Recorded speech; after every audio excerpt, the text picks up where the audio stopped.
Maman et son bébé sont en train de rentrer. Que Dieu vous bénisse. Nous sommes très rapides. Je commence d'abord à bénir mon père, Papa Paul Samuel. Et par moment, je le suis sur YouTube. Je le suis sur YouTube. Et quand je le suis, je peux suivre le même message même 5 fois. Et moi-même, je commence à me poser des questions, mais c'est comme qui dirait, je n'étais même pas à l'église le moment où il prêchait. C'est-à-dire que la soif que le Saint-Esprit suscite en moi me conduit toujours à un niveau d'écouter et réécouter. Vous savez, quand on écoute le message d'un homme oint, nous sommes en train de nous connecter à son onction. Un homme oint, ça ne suffit pas seulement que tu le touches, mais tu peux le toucher même à travers son message. Et son onction te saisit. Toi qui n'as pas l'habitude par moment de le suivre, il faut le suivre aussi. Je bénis tous les bureaux pastoraux ici présents et je vous bénis aussi vous tous. Bien-aimés en Christ, ce matin j'ai un petit thème qui s'intitule « Comment devenir utile en Christ ». Comment devenir utile en Christ. Comment devenir utile en Christ. Ce thème, je l'ai tiré dans le thème que papa nous avait prêché le dimanche passé. Comment devenir un vase d'honneur. Et pendant que j'ai écouté ce message, le Saint-Esprit était en train de parler aussi à mon cœur. Que Mathieu, comment tu peux devenir aussi utile? Et pendant que j'ai développé ce message à moi, le Saint-Esprit me dira aussi de le partager avec vous. Comment devenir utile en Christ? Et pendant que je me posais cette question, j'ai compris que dans l'église, il y a aussi les gens qui sont utiles et il y a aussi les gens qui sont inutiles. Amen, amen. Comme dans la maison du maître, il peut y avoir des vases d'honneur, le vase d'argent, d'or, de diamants, mais il peut aussi se faire qu'on puisse aussi trouver les vases de terre et les vases de bois, le vase inutile. Amen, amen. C'est à partir de cette grande phrase que je me suis aussi posé la question. Comment devenir utile en Christ? Est-ce que tu peux aussi te poser cette question? Ce matin, tu te tapes sur la poitrine. Tu te poses la question, tu te dis, comment puis-je devenir utile en Christ? Et répète au nom de Jésus. Si toi tu ne veux plus répéter, moi je répète à ta place. Je répète à ta place au nom de Jésus. Comment puis-je devenir utile en Christ? Est-ce que tu peux acclamer pour moi au nom de Jésus? Parce que j'ai répété à ta place. Comment devenir utile en Christ? Les deux mots qui m'étiquent. Un, le devenir. Et deux, utile. Amen, amen. Je commence par l'utile. Devenir utile revient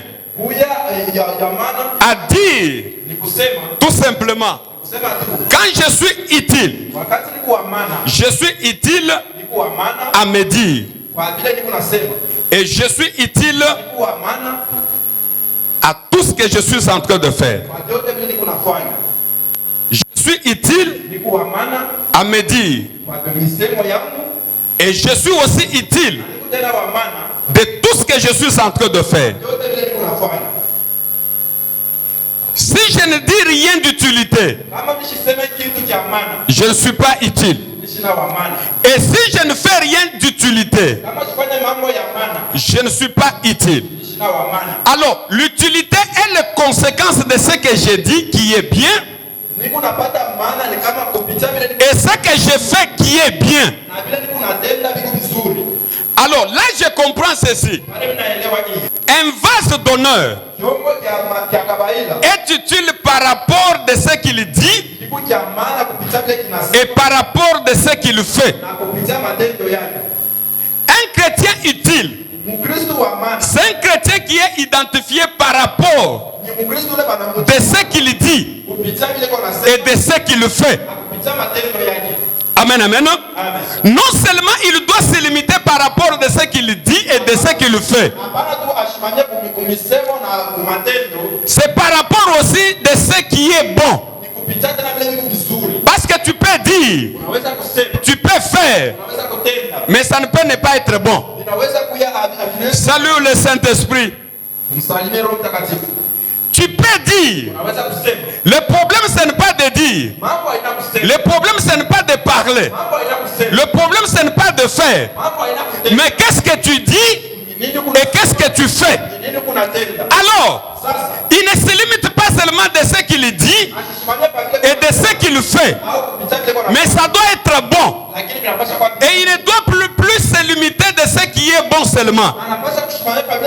Il doit aller jusqu'à ce que ce qu'il dit soit excellent. Amen, amen. Là, je comprends ceci. Il y a la différence entre ce qui est bon et ce qui est excellent. Amen, amen.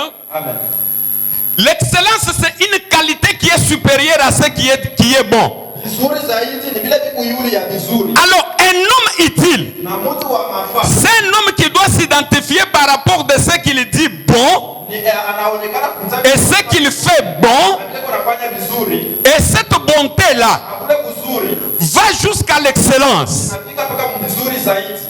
En d'autres termes, ce qu'il fait là va jusqu'à une qualité supérieure.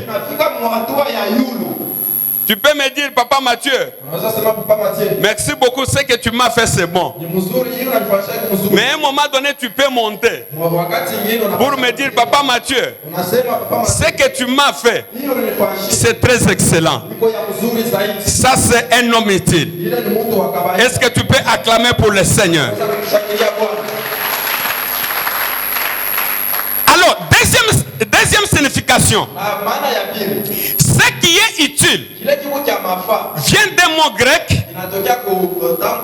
qui signifie en français bon, doux, bonté. Amen, amen. Ce qui est convenable. Ce qui est propre à l'usage. Ce qui est traitable. Ce qui est docile et aimable. Ça, c'est la deuxième signification.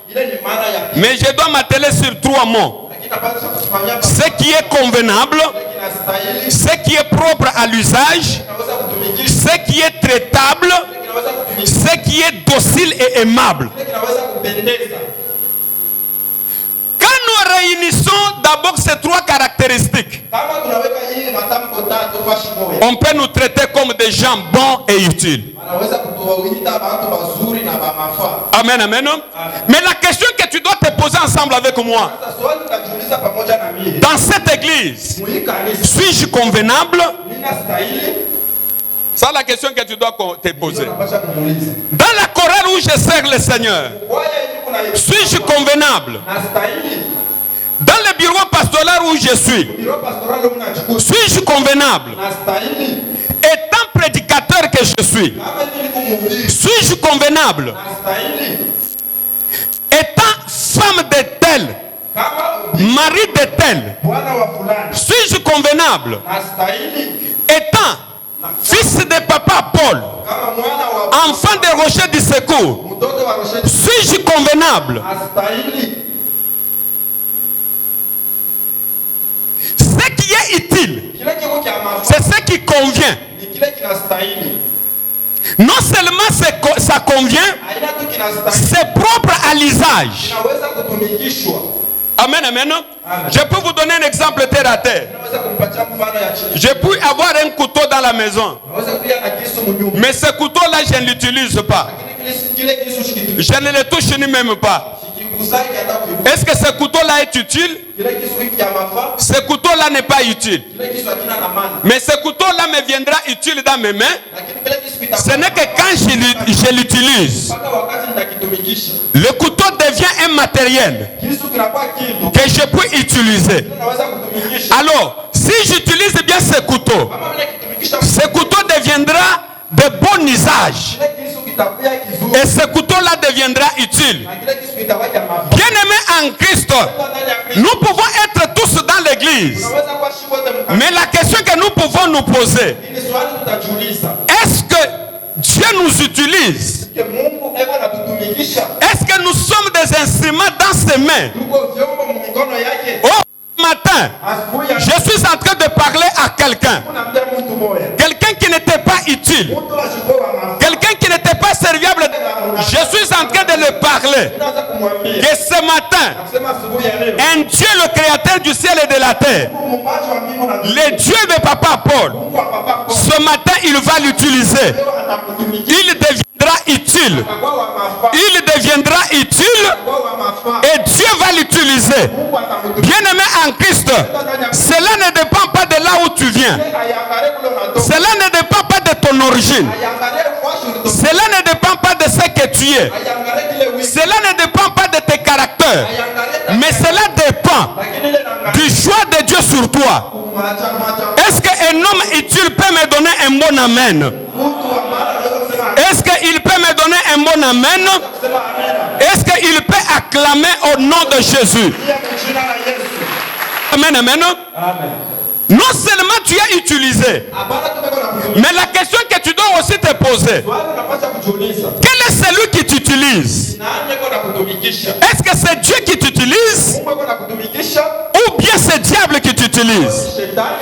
Ou bien c'est ta chair qui t'utilise? Ou bien c'est ton moi qui t'utilise? C'est ça la question. Tout dépend de celui qui t'utilise. Si celui qui t'utilise c'est Dieu, tu es utile en présence de Dieu et tu es utile dans l'église de Dieu. La question que tu dois te poser, quel est celui qui t'utilise? Il y a des gens, quand ils vous parlent, vous sentez que ça c'est la chair qui parle. Et quand il vous marche, vous sentez que c'est lui qui marche. Et quand il marche, autour de lui, il n'y a pas un autre. Il n'y a que lui. Et quand tu lui parles, il n'y a rien de chrétienté. Et quand tu lui parles, vous sentez que non, ça c'est la chair qui parle. Et vous vous posez des questions. Est-ce qu'il a même déjà crié au Seigneur? Est-ce qu'il connaît Dieu? Quel est celui que tu utilises? Quand tu veux parler, quand tu veux faire des choses, quand tu veux regarder les autres, quand tu veux penser pour les autres, quel est celui que tu utilises? Amen, amen. Bien-aimé en Christ, l'objectif de ce message ce matin est que tu puisses regarder ta vie, que tu puisses recadrer ta vie pour voir sur quelle direction tu es en train de te diriger. Et si cette direction qui est en train de t'utiliser, non seulement ce qui est propre à l'usage, ce qui est aussi traitable. Vous savez, il y a des gens auxquels on ne peut pas coopérer avec. Par moment, c'est dans l'église surtout. Amen, amen. Vous ne pouvez pas traiter avec lui. Vous ne pouvez pas collaborer avec lui. Vous sentez, il y a possibilité. Et vous vous posez la question, est-ce qu'il est chrétien ou il ne l'est pas? Amen, amen. Vous savez, quelqu'un qui est utile en présence de Dieu, dans la maison de Dieu, en Christ, il est celui qui est traitable. Il est coopérant. Et quand vous êtes dans son environnement c'est un environnement de paix, un environnement de bénédiction. Amen, amen. Amen, amen. Est-ce que Dieu peut traiter avec toi? Est-ce que le Saint-Esprit peut traiter avec toi? Est-ce que notre Père peut traiter avec toi? Un frère en Christ, une sœur en Christ peut traiter avec toi? Est-ce que vous pouvez faire route ensemble? Non seulement il est traitable. Aujourd'hui dans la maison de Dieu, il y a beaucoup d'enfants de Dieu qui abusent. Voilà pourquoi par moment, vous trouverez certaines personnes dire, nous avons des réserves. Par moment, quand mina bebo mutoto wa munyumba, mina mupeleka pa kanisa, mina mupeleka pa kaji fulani, il va toujours abuser. Amen, amen. Bien-aimé en Christ, fais-toi utile. Fais-toi important. Et je vais te montrer le moyen par lequel tu peux devenir important. Amen, amen. Je te montre cet escalier auquel tu peux devenir important et utile. Nous allons d'abord lire Jean, l'évangile selon Jean chapitre 6, verset 29.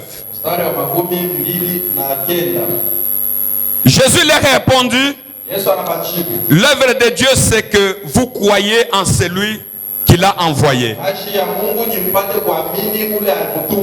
Je répète encore au nom de Jésus. L'œuvre de Dieu, c'est que vous croyez en celui qui l'a envoyé. C'est là où je vais tirer le premier escalier pour devenir utile. L'utilité, c'est un homme. L'utilité, c'est une personne. Vous savez, dans la vie, il y a des gens auxquels tu peux rencontrer et ta vie change. Voilà pourquoi je vais te demander, ne néglige pas celui qui est à côté de toi, parce que tu ne connais pas son domaine. L'utilité, c'est un homme, c'est une personne. Et cette personne, c'est Jésus. Il n'y a point d'utilité si tu n'as pas encore rencontré Christ. Pour être utile, pour que Dieu te considère utile, pose-toi d'abord la question: ai-je déjà cru au Seigneur Jésus? Amen, amen. Amen. Je ne sais pas pourquoi le Saint-Esprit me revient sur cette question. Par moment, tu peux te poser la question: je suis serviteur de Dieu. J'ai déjà fait beaucoup de temps dans la maison de Dieu. Mais par moment, tu n'as pas encore crié au Seigneur. Je vais te le démontrer. Par moment, tu n'as pas encore crié au Seigneur. Et Christ n'est pas en toi. Et par moment, tu viens à l'église par apparence. La Bible dit ceci: on connaîtra que cet arbre est bon par ses fruits qui sont bons. Et si les fruits sont mauvais, l'arbre aussi est mauvais. Et si les fruits sont bons, l'arbre aussi est bon. Premier escalier pour être utile dans la maison de Dieu, c'est d'abord croire à l'œuvre de Jésus. Croire d'abord. Croire d'abord. Est-ce que tu peux répéter ensemble avec moi? Je crois au Seigneur Jésus. Répète encore: je crois au Seigneur Jésus comme Seigneur et Sauveur. Comme Seigneur Sauveur de ma vie. Répète encore: je crois au Seigneur Jésus comme Seigneur et Sauveur de ma vie. Alors, croire à l'œuvre de Jésus. Amen, amen. Veut dire tout simplement, je crois à ce que Christ a fait. Je crois au travail qu'il a fait. Quel est ce travail-là? Il a donné sa vie à ma place.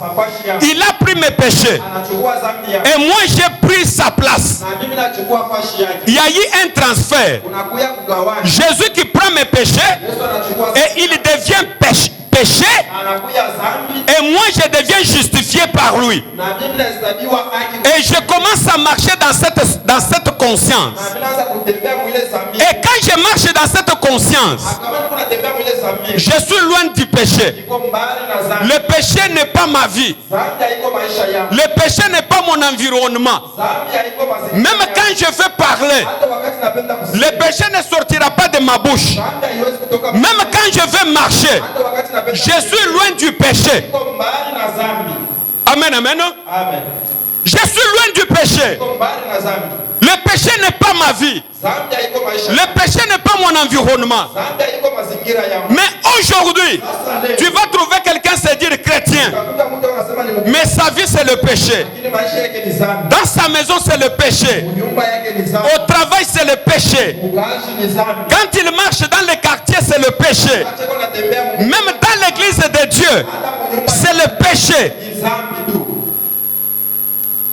Je pense que le pasteur Abraham, notre papa, nous a fait parler de conséquences de péché. Bien-aimé en Christ, quand je crois au Seigneur Jésus, c'est Christ qui est à moi. Et c'est Christ-là qui est à moi a dominé le péché. Et il est venu habiter en moi. C'est comme par exemple, je marche dans un environnement du président de la République. Je ne peux pas parler à mal contre lui. Parce que je dois le craindre. Je dois le respecter. Je dois avoir peur de lui. Parce que si je parle mal de lui, on peut me décapiter. On peut me tuer. On peut m'emprisonner. Mais écoutez bien aimé, c'est lui qui demeure à nous. Il est le Dieu créateur. Il est le Dieu créateur. Il a créé le ciel et la terre. Alors quand il demeure à nous, nous devenons un tabernacle vivant. Nous devenons un tabernacle vivant. Et nous sommes plus que Moïse. Moïse qui devrait construire la tente. Là où l'arche de l'alliance pouvait habiter. Mais quand Christ est à nous, nous devenons un tabernacle. Même pour pécher, je ne peux pas le faire. Parce que c'est lui qui est à moi. Je dois avoir peur de lui. Je dois le craindre. Je dois le craindre. Je dois avoir peur. Mais aujourd'hui, même dans le monde entier, même les frères en Christ qui nous écoutent, partout dans le monde entier, aujourd'hui, c'est dans les églises où le péché est devenu une nourriture quotidienne, est devenu une habitude. Tu vas trouver un enfant de Dieu, se disant enfant de Dieu. Pour lui, pécher, ce n'est pas un problème. Sans regret, il vous pêche, même sans réfléchir. Par moment, quand tu le fais même des reproches, frère, ce que tu fais là, ce que tu as fait là, ça s'appelle le péché. Et par moment, vous pouvez commencer même à vous tirailler avec lui. Pourquoi? Parce que la compréhension sur le péché est loin de lui. Est-ce que tu peux acclamer très fort?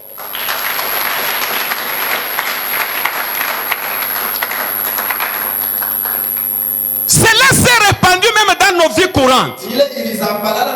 Tu vas trouver l'homme et la femme. Un mari qui peut commettre un péché, qui peut commettre les erreurs envers sa femme, même envers ses enfants, pour demander pardon, pour reconnaître, c'est un problème. Voilà aujourd'hui dans le monde, beaucoup de couples sont en difficulté par manque de pardon, par manque de reconnaissance du péché. Croire à l'œuvre de la croix. Cette œuvre de la croix, c'est le sang qui a coulé. C'est la place que Christ a pris. Notre place à nous. Notre place du péché. Et il nous a donné sa place de la justification. Sa place de la sanctification. Nous sommes devenus saints en lui. Nous sommes devenus justes en lui. Alors, quand nous devenons justes en lui, nous devenons loin de péché. Le péché n'est pas notre vie. Amen, amen. Là où tu as un enfant de Dieu,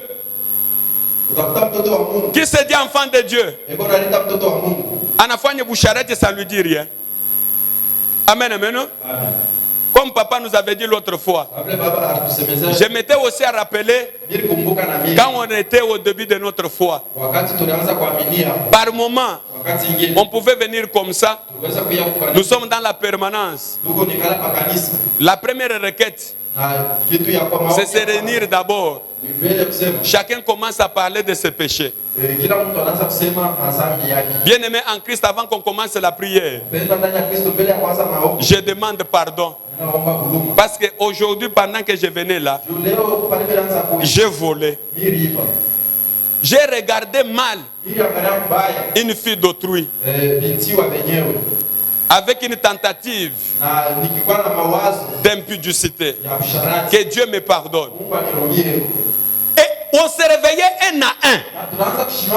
On confessait comme ça, bibliquement.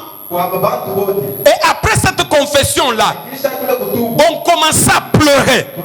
On commençait à s'ajouter. Et après cette confession, on pouvait se tenir en présence de Dieu de 20h à 5h du matin, sans se fatiguer. Je me rappelle à l'époque là, j'avais repris la 4e des humanités. Pourquoi? Parce que la crainte de Dieu avait une grande place dans notre vie. Mais aujourd'hui, le péché n'est pas un problème. Le péché n'est pas un problème. Nous nous cachons toujours derrière la grâce. Dieu nous a déjà fait grâce. Amen, amen. Être dans la grâce, cela ne veut pas dire que nous devons marcher dans la libertinage. Nous devons marcher dans le péché. Nous devons avoir peur de celui qui est en nous. Parce que quand tu fais l'impudicité, celui qui est en toi te voit. Quand tu voles, celui qui est en toi te voit. Parce qu'il est en toi. Penses-tu que quand il te voit là, il est content? Il se réjouit.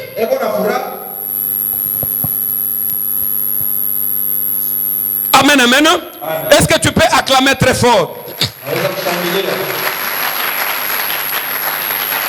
Écoutez, bien aimé en Christ, l'amour de Dieu est très grand. Amen, amen. Je pense qu'il y a une histoire d'un enfant qui avait tué. Amen, amen. Et quand il a tué, il apparaît chez eux à la maison avec le sang sur tous ses habits. Amen, amen. Et la maman regarde. Derrière lui, il y avait une foule qui le poursuivait pour le tuer. Et la maman dit, le papa dit non, non, non, non, non. Non, moi je dois changer tes habits. Moi je les porte. Et quand les gens arrivent, quel est celui qui a tué?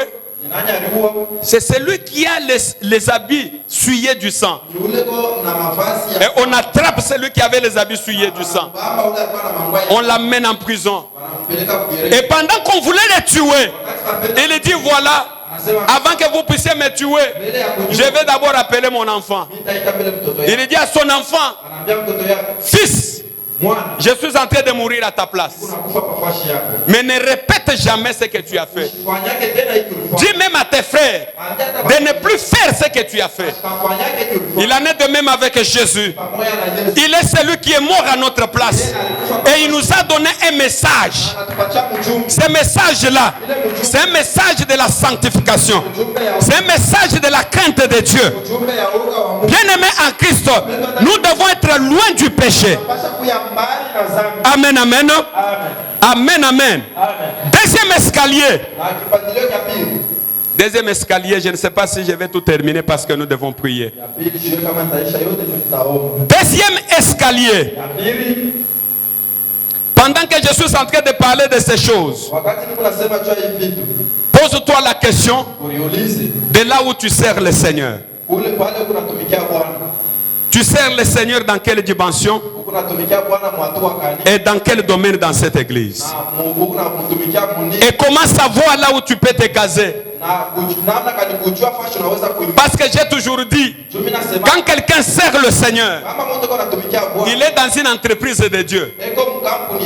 Dieu le met dans le listing de ses travailleurs.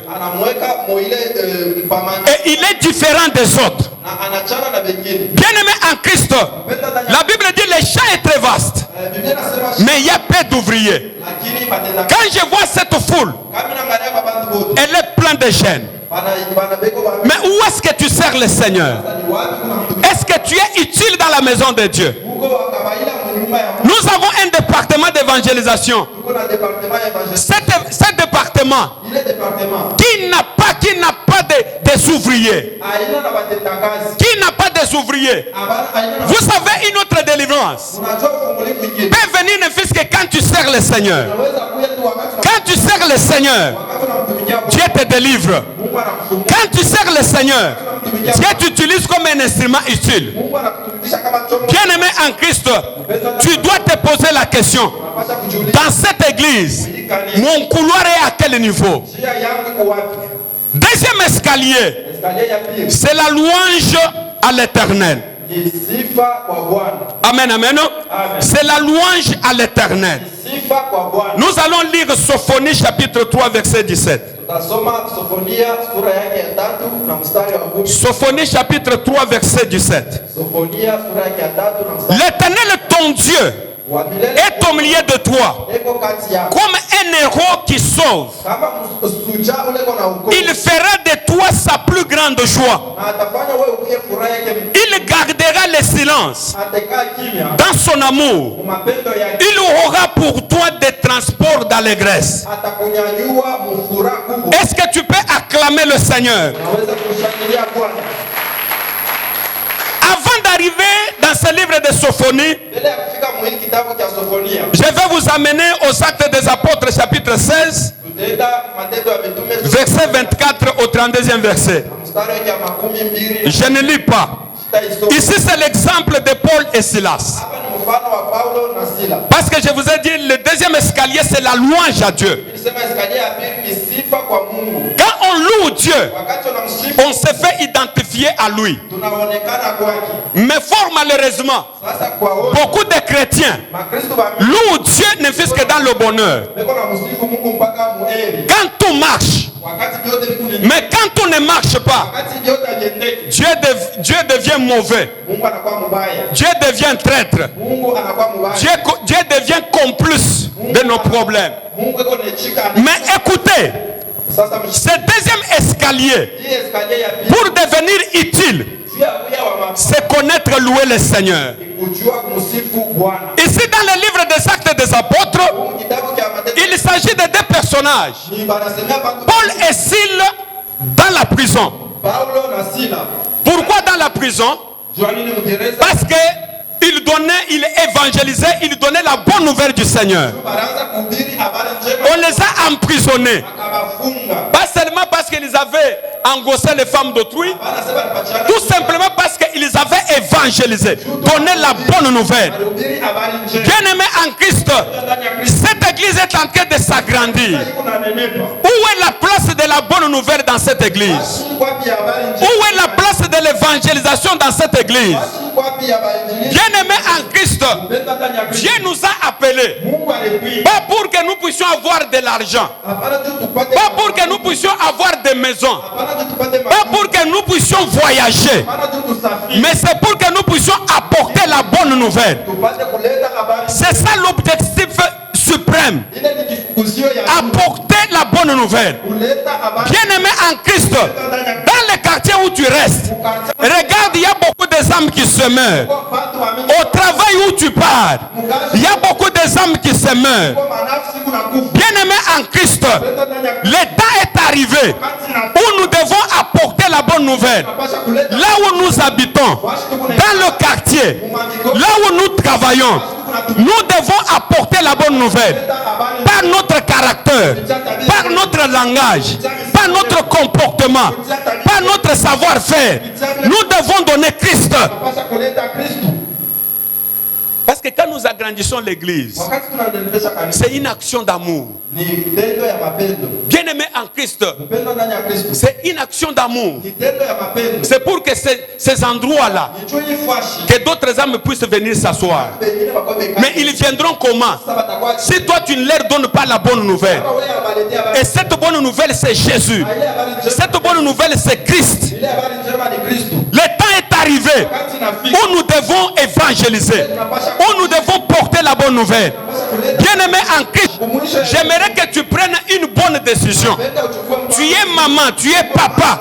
Tu dis à partir d'aujourd'hui, je dois me pointer.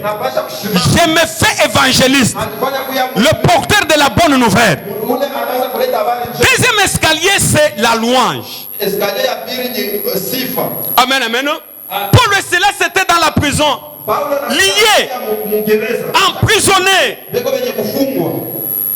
Ils ont commencé à louer le Seigneur. Amen, amen. On les a mis dans la prison. Ils ont commencé à louer le Seigneur. Ils ont commencé à les glorifier. C'était leur moyen d'évangéliser. Ils ne s'étaient pas en fait de celui qui les avait mis dans la prison. À ce point, j'ai réfléchi en ce sens. Vous savez, la louange à Dieu, quand on veut devenir utile, on ne s'intéresse pas de nos ennemis. Amen, amen. On ne s'intéresse pas de nos ennemis, mais on laisse nos ennemis vivre. Amen, amen. Pendant que Paul pouvait s'intéresser de celui qui les avait mis dans la prison pour les faire des problèmes, pour l'accuser, mais Paul et Silas ont commencé à louer le Seigneur. Bien-aimés en Christ, le temps est arrivé où nous devons monter des escaliers, où nous devons oublier nos ennemis, où nous devons laisser nos ennemis évoluer, où nous devons laisser nos ennemis faire ce qu'ils sont en train de faire. Mais nous louons le Seigneur. Et quand j'ai réfléchi sur ce point, il y a un exemple, il y a une image qui est arrivée dans mon esprit. Vous savez l'aigle. L'aigle c'est un oiseau. Quand il vous court, aucun autre oiseau ne peut pas les tenir, les saisir. Mais parmi tous les oiseaux, il y a un oiseau qui peut monter sur le dos de l'aigle. Pendant que l'aigle est en train de planer. Mais il y a un oiseau qui peut monter sur son dos. Et cet oiseau-là, c'est le corbeau. Et quand le corbeau monte sur le dos de l'aigle, il joue quel rôle? Il commence à picoter l'aigle sur son cou. Amen, amen. Et quand il picote l'aigle, ça le fait mal. Par moments, ça le dérange. Mais vous comprenez une chose, l'aigle ne s'intéresse pas du corbeau. Parce que s'il s'intéresse du corbeau, il sera distrait. Il ne va plus atteindre sa mission. Il ne doit plus atteindre ses objectifs. Pourquoi? Parce que le corbeau, c'est un dérangeur. Le temps est arrivé dans l'église où nous ne devons pas pas nous intéresser des dérangeurs. Ou nous ne devons pas nous intéresser aux gens qui nous distraient. Le temps est arrivé où nous devons regarder c'est ce que nous devons faire. Bien-aimé en Christ, oui, on te critique. Que tu ne prêches pas bien, ne t'intéresse pas à eux. On te critique que tu ne t'habilles pas bien, ce n'est pas ton problème, ne t'intéresse pas à eux.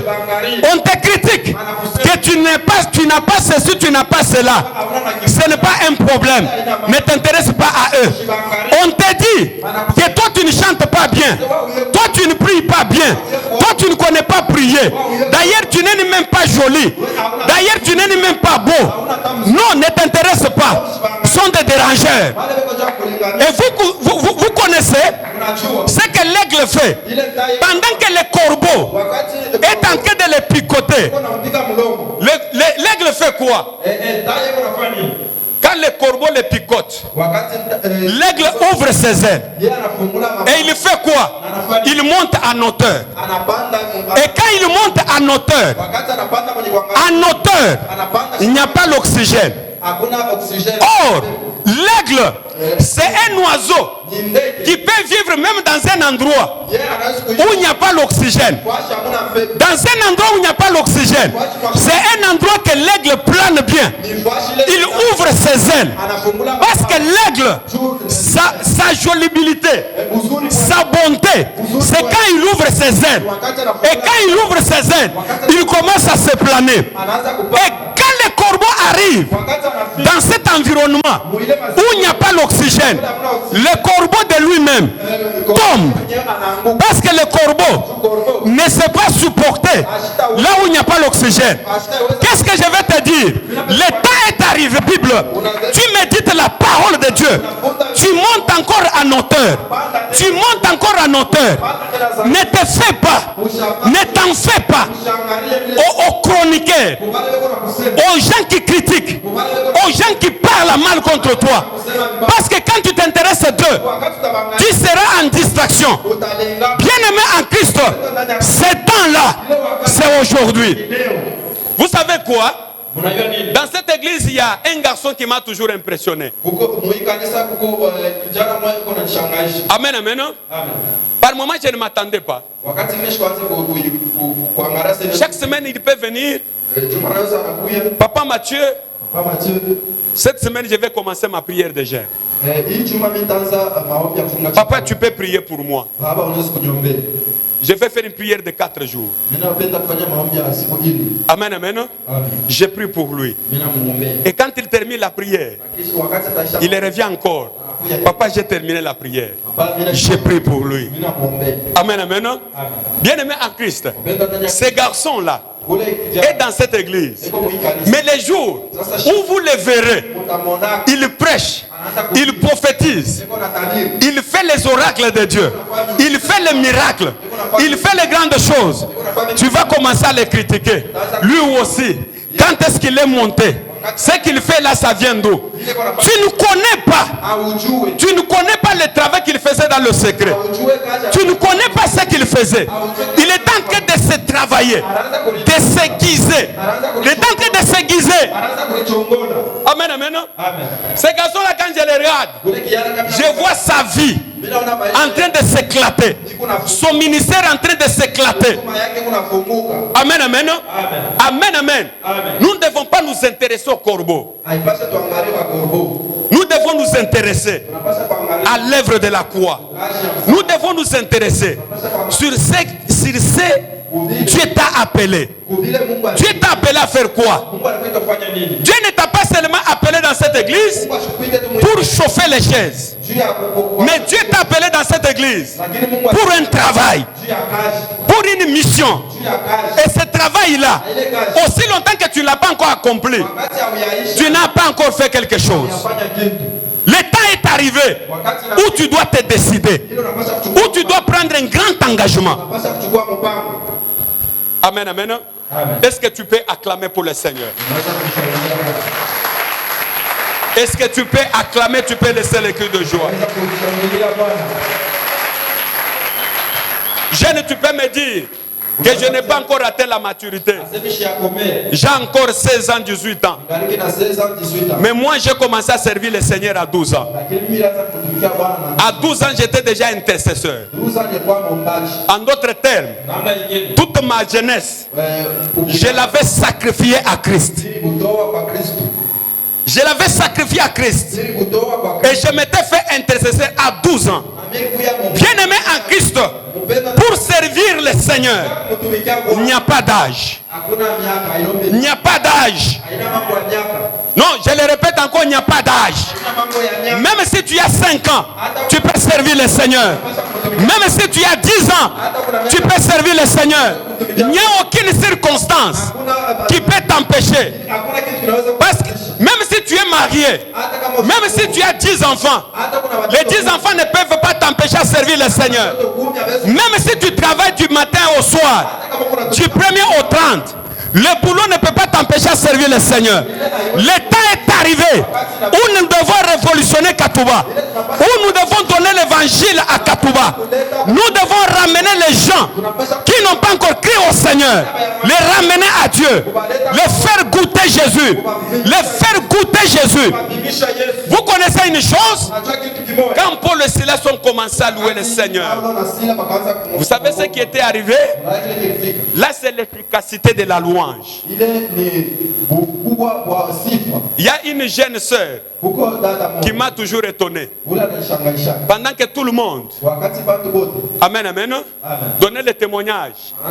Moi j'ai eu 80% des diplômes d'État. Moi j'ai eu 70. Moi j'ai eu 60. Moi j'ai eu 50. Mais elle passe devant. Il dit Bana Banzambi Alléluia. Bana Banzambi Alléluia. J'ai béni le Seigneur parce que j'ai fait les examens d'État, mais j'ai échoué. Qui avait acclamé? Qui avait acclamé? Bien-aimés en Christ, les échecs ne peuvent jamais nous empêcher à louer le Seigneur. Ne peuvent jamais nous empêcher à adorer le Seigneur. Manque d'argent, manque de mari, manque des enfants, manque d'emploi, manque de bonne santé, manque de voyage ne peuvent jamais nous empêcher à servir le Seigneur. Ne peuvent jamais nous empêcher à louer le Seigneur. Ne peuvent jamais nous empêcher à adorer le Seigneur. La louange à Dieu, c'est une puissance. Si tu veux devenir utile, soit celui qui loue Dieu, soit celui qui l'élève, soit celui qui l'exacte. Quand ils ont commencé à louer le Seigneur, vous savez ce qui s'était passé? Les chaînes s'étaient brisées. Les portes de la prison c'était cassé. Même les prisonniers qui étaient à l'intérieur avaient entendu cette louange et ils ont été aussi délivrés. Écoutez, celui qui leur avait mis dans la prison, quand il a vu les portes s'ouvrir, les chaînes cassées, il a pris la machette pour aller se tuer. Bien-aimé en Christ, le temps est arrivé où tu dois dire à tes ennemis de ne plus se faire du mal. Où tu dois leur dire, ne vous faites pas du mal. Ne vous faites pas du mal. Nous sommes là. Nous sommes là dans la louange. Nous sommes là en train d'élever le Seigneur. Dans notre souffrance, dans notre difficulté, dans les choses qui ne vont pas. Ne vous faites pas du mal. Soyez là. Parce que Dieu a besoin de vous. Paul et Silas crient et le disent, ne vous faites pas du mal. Nous sommes là. Nous sommes là. Et quand ils reviennent, quand les geôliers viennent, il leur pose la question, que dois-je faire aussi pour que je sois aussi sauvé? Bien-aimé en Christ, le monde est rempli de ce genre de questions. Le monde est rempli de ce genre de questions. Que dois-je faire pour être sauvé? Que dois-je faire pour que je quitte les liens de famille? Que dois-je faire pour que je quitte les malédictions des quartiers, les malédictions de ma tribu? Que dois-je faire? Le monde a beaucoup de ces questions-là. Mais toi, toi qui as la réponse, toi qui as la solution à toutes ces questions, tu es là. Tu es là. Tu es en train de dormir. Tu es là. Pendant que tu as la solution, pendant que le monde se meurt, pendant que les gens meurent dans ton quartier, pendant que les gens meurent là où tu es en train de faire tes business, mais toi tu as la solution. Tu ne sais pas ouvrir ta bouche pour leur libérer la réponse à leurs questions. Parce que la Bible déclare ceci: le monde attend. Le monde attend la manifestation du Fils de l'homme. Et cette manifestation-là, c'est quand tu ouvres ta bouche. Et quand tu ouvres ta bouche, tu libères la délivrance. Tu libères ta bénédiction. Amen, amen. Est-ce que tu peux me donner un bon amen? Est-ce que tu peux acclamer?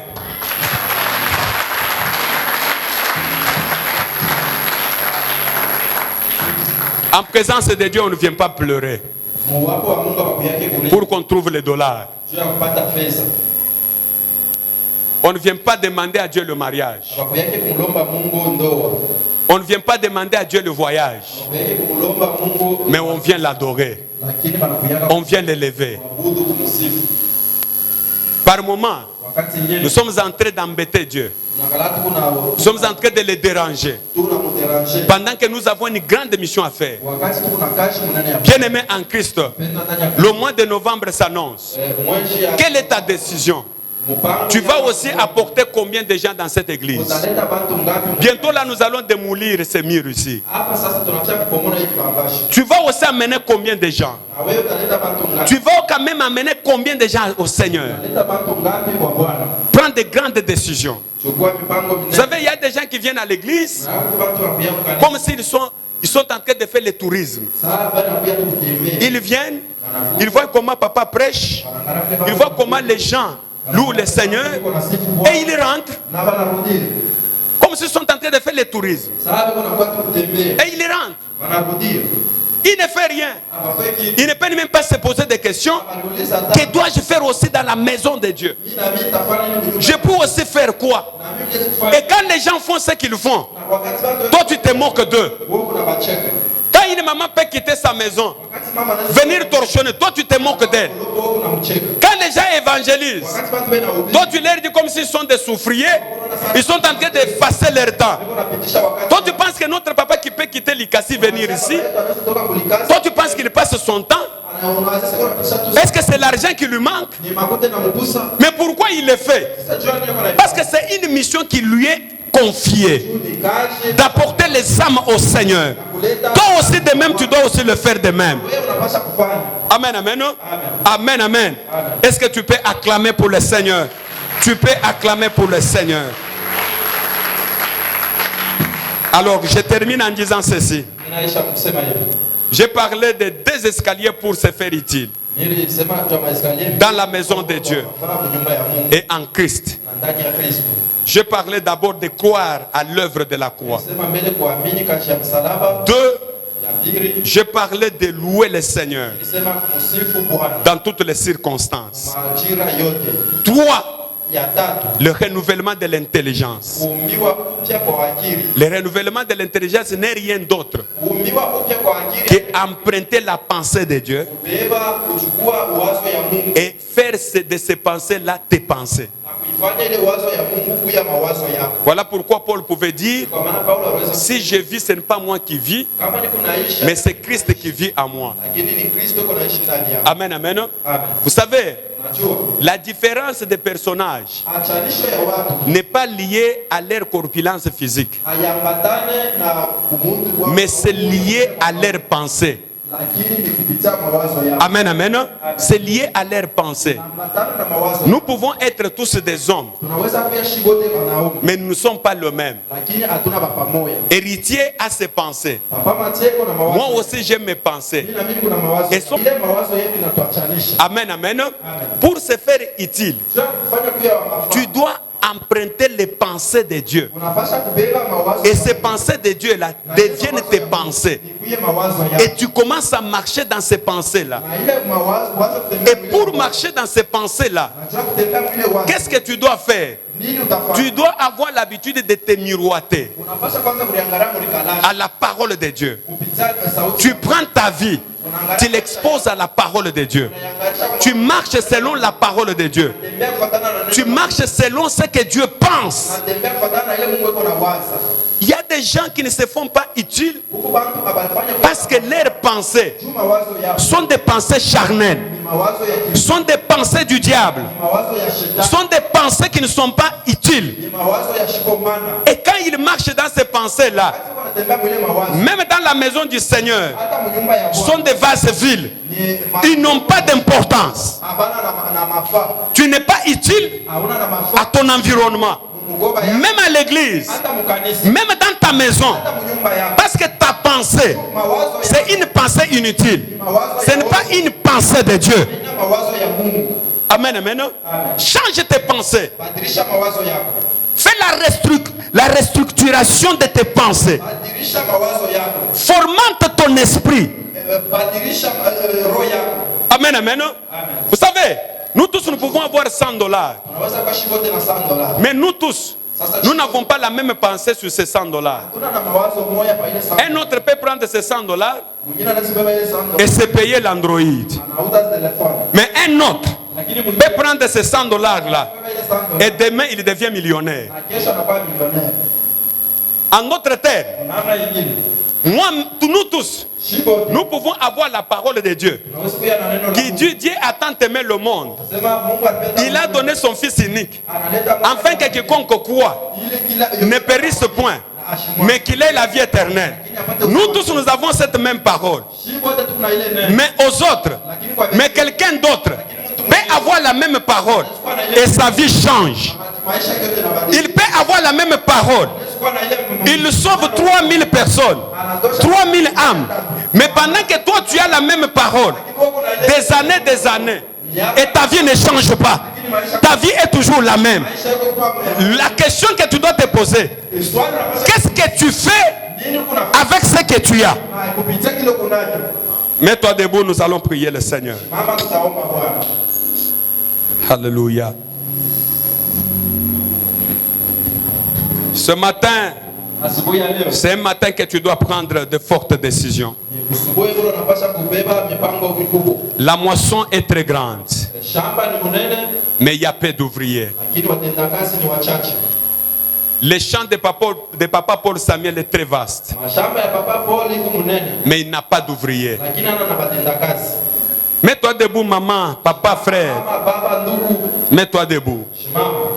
J'aimerais, nous tous les yeux fermés, si tu penses ce matin, tu veux servir le Seigneur, tu veux prendre une grande décision de servir le Seigneur dans le domaine d'évangélisation. Tu as été baptisé, tu n'es pas encore baptisé, tu es papa, tu es maman. Alléluia. Je sens ce matin, il y a des gens qui doivent prendre une forte décision. Au-delà de ton travail, tu es papa, tu as beaucoup d'occupations, mais tu veux t'engager pour servir le Seigneur, pour être un instrument utile dans la main de l'Éternel, pour être un instrument que Dieu va utiliser pour apporter les âmes au Seigneur. Lève ta main droite en l'air. Alléluia. Lève ta main droite en l'air. Aujourd'hui c'est un grand jour. Lève ta main droite en l'air. Lève ta main droite en l'air. Et je vais te demander, toi qui as levé ta main droite en l'air, de passer devant. De passer devant. Notre Père va vous consacrer. Parce que vous décidez d'être des instruments utiles. Les instruments que Dieu va utiliser pour apporter les âmes devant le Seigneur. Tu es maman, tu es papa. Tu Tu te décides, tu dis, il y a les âmes qui se meurent. Il y a les gens qui meurent. Les gens à qui je dois apporter la bonne nouvelle. Je dois m'inscrire dans ce département pour apporter la bonne nouvelle. Pour amener les âmes perdues au Seigneur. Maman passe devant, papa passe devant. Parce qu'aujourd'hui c'est ton jour. Aujourd'hui c'est ton jour. Dieu veut t'enregistrer sur le listing de ces travailleurs. Ne te pose pas la question comment tu vas faire. Lui-même saura ce qu'il fera. Il y aura une formation qui vous sera donnée. Comment pécher, comment apporter les âmes au Seigneur. Alors ferme tes yeux. Ferme tes yeux. Notre Père va prier pour vous. Et à la fin, vous resterez pour qu'on parle avec vous. Au nom de Jésus. Tu peux répéter après moi, toi qui es devant. Seigneur Jésus, j'ai entendu ta parole. Et j'ai répondu à ton appel. J'aimerais être ton instrument. Pour ta gloire. Remplis-moi ce matin de ton esprit. Et je prends l'engagement ferme de te servir et de ma fin de mes jours. Au nom de Jésus. Père, dans le nom de Jésus, je m'avais recommandé tous ces bien-aimés qui ont répondu à l'appel. L'ennemi les résister, que toi tu sois là, oh Dieu, pour les aider. Je détruis la puissance de Satan. Je détruis la puissance de l'ennemi, l'esprit de réclamation. Je le détruis au nom de Jésus. Tous les liens de sang, les liens qui les réclament, je les condamne maintenant. Que ces frères et sœurs soient des instruments pour Dieu, des instruments pour ton nom, des instruments pour ta gloire. Bénis le Seigneur. À partir d'aujourd'hui, qu'il commence une nouvelle vie, une vie de bénédiction, de gloire. Au nom puissant de Jésus, nous avons ainsi prié. Amen. Pendant que tu es encore debout, nous allons dire, pendant qu'ils rentrent à leur place, tu vas dire, Saint-Esprit, remplis-moi. Saint-Esprit, couvre-moi. Prie au nom de Jésus. C'est Marabakorobo Santa.